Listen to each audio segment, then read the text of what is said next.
Right. It is 11 o'clock, so I think we're going to get going. So, hello. Good morning, everyone. Welcome to today's session regarding the Groundsure Climate Index. As always, just a bit of housekeeping before I get going. We are recording today's session, and there will be a copy of the slides. So please reach out to us or out to me if you'd like a copy of either of those after today's session. You should see a control panel on your screen, which allows you to ask written questions. Please feel free to submit these as we go along, and I will try and get them answered either during or after the webinar.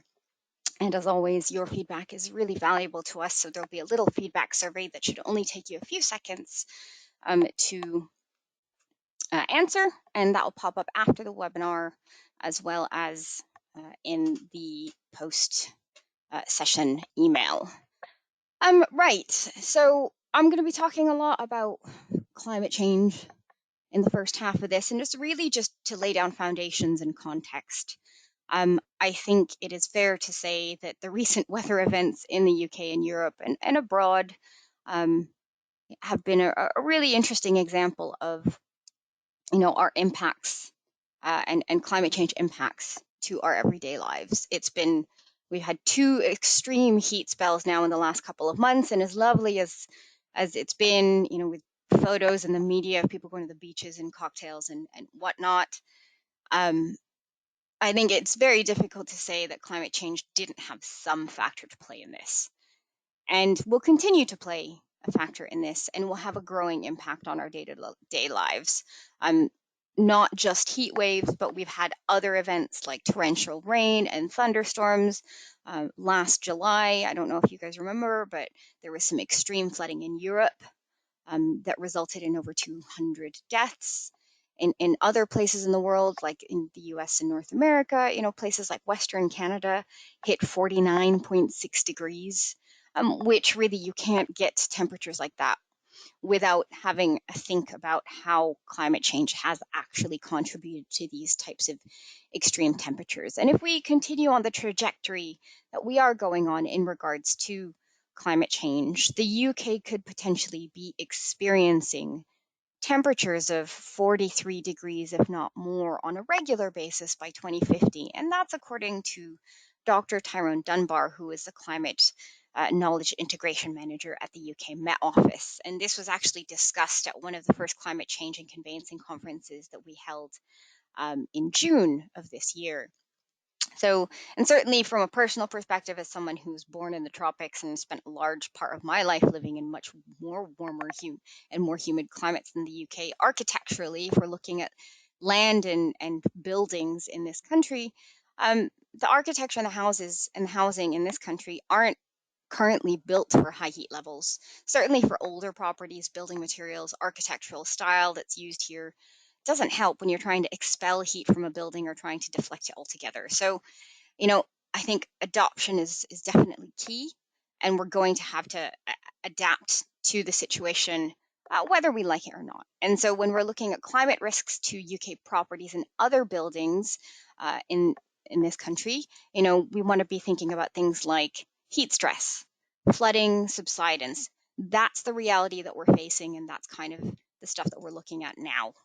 So I don't need to explain to you what climate change is. I think everybody knows, or has a fairly good understanding of what it is. And effectively, it's changes to the weather and the average mean temperature of the Earth, and how warm or how hot we're getting on average. There are many signs of climate change that we are looking at and that we are experiencing, things like higher temperatures, more droughts, more changing weather, wilder weather, et cetera. And so in this particular session, we're going to look at some of the signs and how they're impacting the environment, and ultimately how they're impacting the conveyancing industry, and what this might actually look like in the future, and how we're all going to kind of have to adapt to it. So in 2020, the Law Society actually launched the Future Worlds 2050 project, which began to look at future trends and possibilities across a range of themes to examine what legal work, client needs, and law firm business models might look like in the future, And the project is and will be a mix of quantitative and qualitative research to build a plausible picture of the world by 2050. And the top 5 global risks identified in the World Economic Forum's annual global risk report from 2020, they were all pretty much either environmental or climate related. And it kind of encompassed themes of extreme weather events, the failure to adapt to climate change, man-made environmental damage, things like biodiversity, ecosystem loss, and natural disasters. And so really the acute and chronic physical impacts of climate change are a significant risk to business operations, to infrastructure, to the supply chain, and really to our day-to-day lives. So, that is something not just our industry, but the world as a whole will be impacting us in different ways, and it's something that we are all going to have to think about as we move forward in the future. And it's been interesting while we were doing research for some of this, certainly the younger generations, millennials and whatnot, climate change is an issue that they're concerned about, and it's things that it is something that they think about more and more. So it's a growing concern.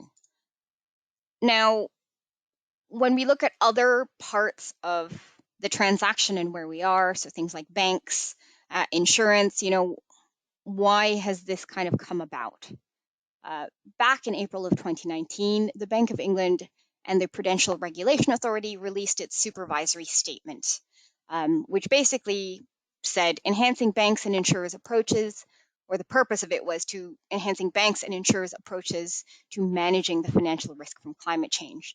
The PRA now expects firms to address the financial risks from climate change through their existing risk management frameworks, in line with their board-approved risk appetite, while recognizing that the nature of risks requires a strategic approach and to understand the financial risks from climate change and how they actually affect the business model. And what's happened since then? So since 2019, UK banks have been developing and have developed and implemented some high-level governance, some high-level strategy and policy and stress testing of climate risks across the lending portfolios. So for some banks like Barclays and NatWest, climate risk has actually become a principal risk, and that is in line with credit, market, treasury, and capital, operational risk, and reputational risk. And Groundsure have actually been providing major banks with environmental risks for many years. And 3 of our major lender clients, so that's NatWest, Barclays, and Santander, requested that climate change data be included in their standard environmental search. So we do have a search that goes directly to banks. And they asked us to include that information, that data. And so we've actually been doing that since February of this year, which is, of course, one of the driving forces of this. Banks are already, for commercial transactions, requesting and including that data. So as we all know, sometimes it takes a bit of time for some of the information and the processes and procedures to filter through. And so slowly, this is going to become probably more and more common. And again, same with things like insurance. Insurance companies are already using climate change data when they're looking at policies and whatnot. So this is one of the major forces of it. And when we look at what the Bank of England are doing, the Bank of England actually make this distinction very clear. They categorize climate risk into 2 main types. So you've got physical risk and you've got transitional risk. We aren't really going to be touching on transitional risk today because that's primarily surrounding policy, mandates, things like technology, how we change consumer behavior, looking at replacing, let's say, existing products and services with more lower emission options. So that's going to take a bit more time. For the focus of today, we're looking at really the primary physical risks. So these are risks resulting from a climate change. It can be event-driven, it can be the increased severity of weather events, et cetera, and the longer term shifts in terms of climate patterns and how that's affecting UK land and properties. And so, we already know from 2 of the major banks who released climate disclosure reports last year that they understand physical events are already happening in the short term, and they have to think about how that's going to impact their portfolios and their risk in the long term. And so particularly in today's session, we're going to focus on the three big physical risks, which are flooding, subsidence, and coastal erosion, and seeing how that in the context of climate change, how that is impacted.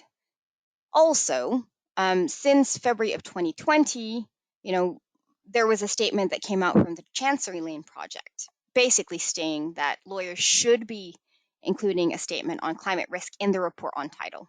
And as you can see, the quote on the screen, it basically said, when climate change risk searches are unavailable, standard climate change statements should be added to a report on title to make buyers aware of future risks that affect the property. And on the Chancery Lane Project website, they actually have, new practical contractual clauses that are ready to incorporate into law firm precedents and commercial agreements to deliver climate solutions. So, it's something that's been growing in terms of awareness. And in addition to that, you've got the Chancery Lane Project's view, you've got the Bank of England's view.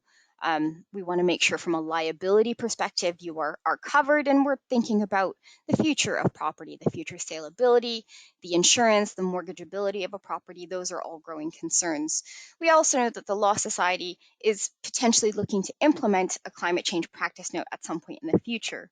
Now, last year, the Law Society issued a call to action to its 155,000 members in its climate solution, and it commits the Law Society to provide guidance to solicitors on how, when approaching any matter arising in the course of legal practice, to take into account the likely impact of that matter upon the climate crisis.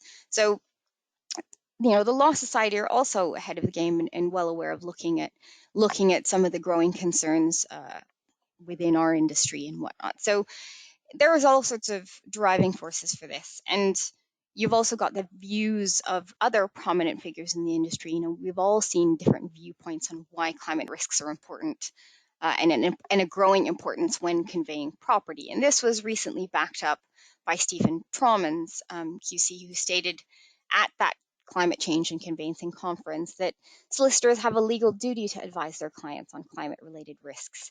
As the tools and information becomes available, they need to discuss the importance of investigation. And we all know this. Over time, you've had to become more and more responsible for a lot of information, particularly in the conveyancing, transaction. It's a lot of information, so it's looking at how we can help and how we can make things easier for you. And I guess it begs the question, well, what happens if climate change isn't investigated? As the awareness for climate change increases, there is a question to think about: what happens if we don't report on it, or if we don't tell people? I don't know if any of you remember what happened with Bird and Bird quite a long time ago, and it's still a very divisive topic, but it's something that needs to be discussed, and I'm sure everybody has different viewpoints on this. So, what is ClimateIndex? The ClimateIndex is presented as a guide for any potential climate change impacts and enables the report that you choose, if it contains it, to be compliance ready in advance of any potential future practice notes. So it's not being included in all of our core reports, so you always have the option to not include it if that is what you wish. But what we've done is we've taken the primary physical risks that have been used by the Bank of England in their stress testing scenarios, so that's flood, subsidence, and coastal erosion, and created a weighted sum algorithm to rate the impacts of these risks over different time periods. So it's really there to help provide the 4 points that you see on the screen. Now, another term for weighted sum model is basically multi-criteria decision analysis. So, and the crux of this is that we have multiple scores across multiple categories of physical risk. We use this decision analysis formula to create a single overarching risk score, which is what you'll see in the climate index analysis. In this way, instead of you having to check every single risk across 3 different time periods and different scenarios, you can just look at the overall score that's been provided. Now, each risk has a score attached, which reflects the impact, likelihood, and time frame for that impact to actually happen. So as an example, A surface water flood event with a depth greater than 1 meter will have a higher score if that impact is predicted to happen in a lower emission scenario than if it was only predicted to happen in a higher emission scenario. Likewise, an event which is predicted to happen in a shorter time period will have a higher score than the same impact if it was only predicted to happen in a longer time period. So there's been a lot of thought and critical analysis put to really have a critical view on the changes and how they're going to impact property. So this is an example of what you might see in a report on a specific property. So remember, this is property specific, and this will be included within a search based on the boundary of the property you've provided. Now, these hazards are weighted and assessed using that weighted sum model, which allows for a consistent comparison of hazards between different time periods, different emission scenarios, and the relative severity of the predicted impacts. So all flood and subsidence impacts have been produced using the latest UK CP18 climate prediction models. So within Climate Index, you have different time periods. So we use time periods of 1 year, 5 year, and 30 year. And these are time periods in which climate change is modeled based on the Bank of England time periods for climate change. You then have the overall property rating, which is supplied for each time scenario as influenced by the changes to each category listed. So changes to the categories can increase, with some categories holding more weight than others. And these are ratings on a scale from A to F. And as you can see, we've got the 6 categories. So you've got flood, which is broken down into 3 types: surface water, river, and coastal. You've got ground stability, and then you've got coastal erosion, which is in the defended and undefended view, and I'll talk a little bit more about that later on. And then finally, you've got variance. So variance is the difference between the, is the change between the different time periods. So climate index models climate change across a range of different categories, and the breakdown shows which categories have changed over the different time scenarios so that you can see how it's impacted the overall property rating. And then just a quick note, when I talk about emission scenarios, if you want to get a little bit more technical, you've got something called an RCP scenario, and RCPs are essentially different emission scenarios, basically how warm the planet is forecasted to get over a certain time period, and they're actually set up by the IPCC. The RCP numbers, so you have different RCP 2.6, RCP 4.5, RCP 6.0, and RCP 8.5. The numbers are actually arbitrary. It doesn't actually indicate the temperature change. When we're talking specifically about temperatures, it's 0.9 to 2.3, 1.7 to 3.2, et cetera, et cetera. So we do have those details if you ever want to get a better understanding of the 4 different RCP emission scenarios that are set out by the IPCC. That information, I believe, is also available online if you would like to see those details. In terms of flooding, so we work with people like Ambiental who already provide the flood data in the reports that you get from us and the environmental reports that you get from us. Ambiental's flood score climate data provides flood risk information for river, tidal, and surface water flooding for a range of future time periods and emission scenarios. The temperature increases shown for each scenario are predicted increases by 2081 to 2100. And again, these are all models based on the UK climate projection 2018 models and the IPCC, and it is plausible that climate change is going to increase the severity and frequency of flood events in the future. We kind of already know that. We've been seeing it happen. And really, flood score climate has been designed to provide banks, building societies, and insurers with future flood risk information for their long-term assets. So some of this data is already being used by the insurance companies and the banks and the building society. So the data is all there, and it's all actually being used from an environmental perspective. It's just a slightly different twist when you're looking at it for climate. So that's just one thing to bear in mind. And when we look at how properties are being impacted in the future, the stats on the slide that you see here are the total number of properties being impacted and increasing in terms of different types of flood risks. And this is just in the short term. So a significant number of properties are on the rise when it comes to different types of flood risk, and will continue to do so as we move forward. And this is just really an example of, and a reminder of what 2022 has brought. We've had record-breaking temperatures, multiple days of extreme heat warnings, hose pipe bans, etc., etc. I live in an area where there is what thankfully is not governed by a hose pipe ban, but the surrounding areas to where I am are right now. So I've never been so happy to see rain. And it's a bit weird when we talk, I've just talked about flooding and now we're talking about heat, but actually from a climate change perspective, they're very much interlinked. And when you look at it, it's quite interesting. So, this video, which I'm hoping is going to play for you, is a really, really good example. This is an experiment that Dr. Rob Thompson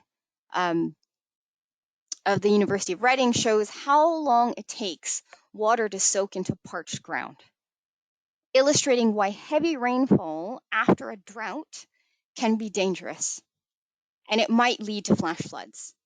So whilst, of course, this depends on a whole bunch of other factors like the type of soil, it's a stark reminder of the effects of extreme weather that we're having. So, it's been exceptionally hot, and I'm absolutely thrilled that it's raining today. I never thought I'd say those words, and it started raining yesterday, and, it was lovely, but also expect to see flash floods and surface water flooding happening after an extreme drought. And this is a really good example. And I actually saw something in the news this morning saying that an area up in Nottinghamshire has just experienced flash flooding. So I'm actually going to investigate that data to see if it's interlinked. And so not only does this have an impact on the ground, but always things like the essential infrastructure like drainage and pipes, particularly if they're older and made of clay. So we actually saw a case of this recently, not a couple of days ago, down in Sussex where I am, where a damaged pipe caused a sinkhole and shut the road. So it's all kind of impacting us in various different ways, and you can see. And the image on the right is actually a satellite image from Copernicus, the European Union's Earth observation program, which shows just how dry the ground has been in the last couple of weeks, and an absolutely stark change from the same time last year. So you can see it's quite brown when normally it's quite green. So just really, really interesting ways to demonstrate how it's all going. Moving on to ground subsidence. So this is the other kind of key risk. So this data shows the increase in shrink swell subsidence hazards as a result of climate change. So when certain soils take in water, they can swell and they can cause heave. And conversely, when these soils dry out, they shrink and cause subsidence. And climate change will result in higher temperatures and therefore likely cause periods of drought and an increase in shrink swell subsidence. And this data has been produced using the Met Office local projections to accurately model predicted rainfall. It's only available for certain RCPs. And of course, there's certain limitations to the data, but it shows you what the potential is for properties to be subject to higher ground subsidence. And primarily when we say ground subsidence, we really look at a huge impact of that will be things like areas in a high clay area. So lots of clay areas, lots of properties are built on clay, and that tends to unfortunately have a bigger movement variety when it comes to extreme heat and wet.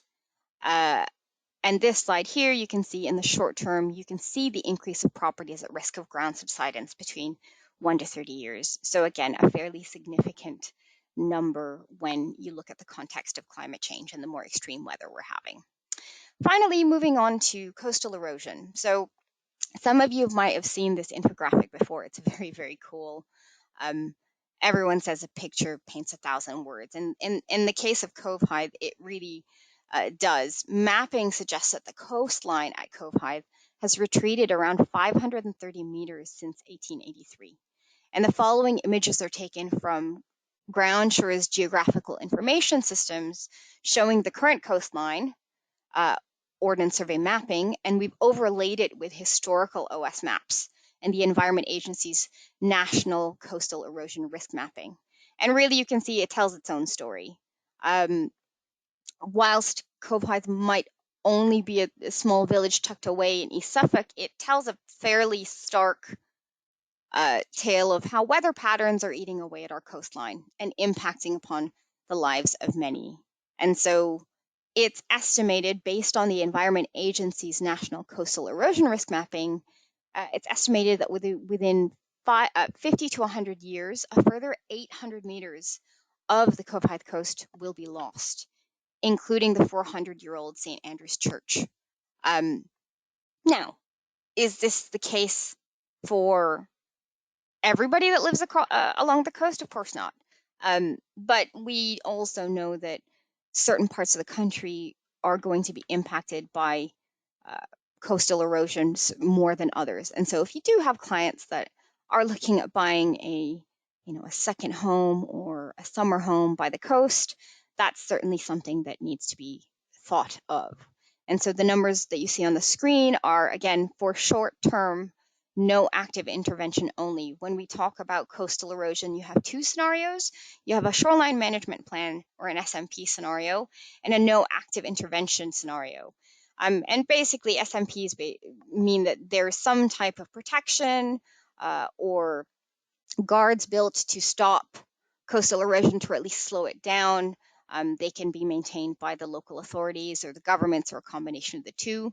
And then you have a no active intervention scenario, which just means there's nothing there and they're not going to do anything about it. Or there may have been old defenses, but they're not going to keep them, and they're just going to let them crumble into the sea without any maintenance and leave it to nature, as it were. So you've got different time scenarios and different scenarios in terms of management, and so that's what we're looking at as well when we talk about coastal erosion, and both of those are presented within the data. In terms of advice and guidance, things will be impacted. We know the insurance companies already use this data. We know that the flood re-scheme is also being reevaluated for certain things that have happened over the last couple of decades. I know that they're looking at improving that scheme and making tweaks to it to make sure it's serving everyone as best as it can for the scenarios that we're in.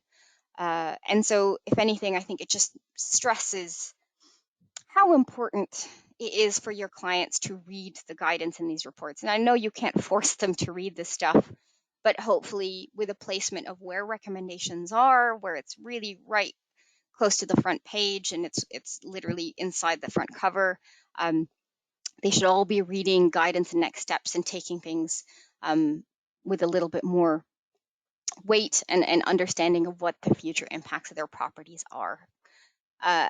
In terms of what we have done and what we have put this data in, so just to be clear, ClimateIndex is not available in all of the Groundshore core reports, but it is available in the Groundshore Homebuyers and the Groundshore Avista in the residential products.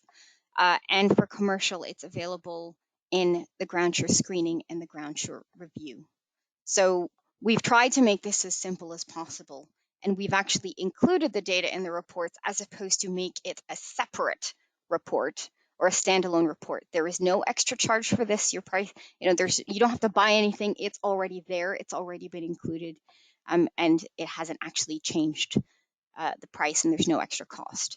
So we are already supporting the lending market with this information. We are now supporting you with this information to make sure that you're compliance ready.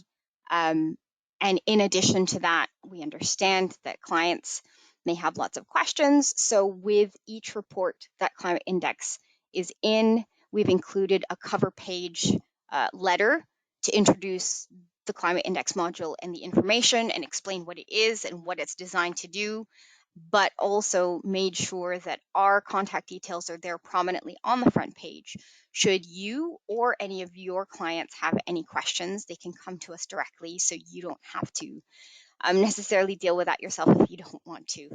because it's not like you don't already have enough stuff to be dealing with. So over the weeks and months, based on your feedback and any questions or concerns that your clients may have, we may be tweaking and adding to the report and iterating the report with necessary tweaks and changes. But it's really all to help improve and help make your life easier. For those of you who might be wondering as well where the site plan has gone, because normally you get a site plan on the front page, that's just been moved to the subsequent page, so page 2. Immediately after you see the front page, you open it up and your site plan is there as well. So we've included the cover letter to explain everything. We've got all of our contact details on that cover letter. And then you've got all of the usual information that you would expect from one of our reports right there, and signposted, clear and concise, and ready to go. So that is pretty much it from me. I hope you found the session useful. I hope it's not scared you too much, because let's be honest, this is just the reality of things, and this isn't anything I would say that's new. The data isn't necessarily new, it's just the context in which it's being used is obviously a little bit newer in terms of climate change. So if you've got any questions, please feel free to reach out to me, and we will try and get that answered as soon as possible. Have a great rest of the afternoon, and hopefully we'll see you again very, very soon.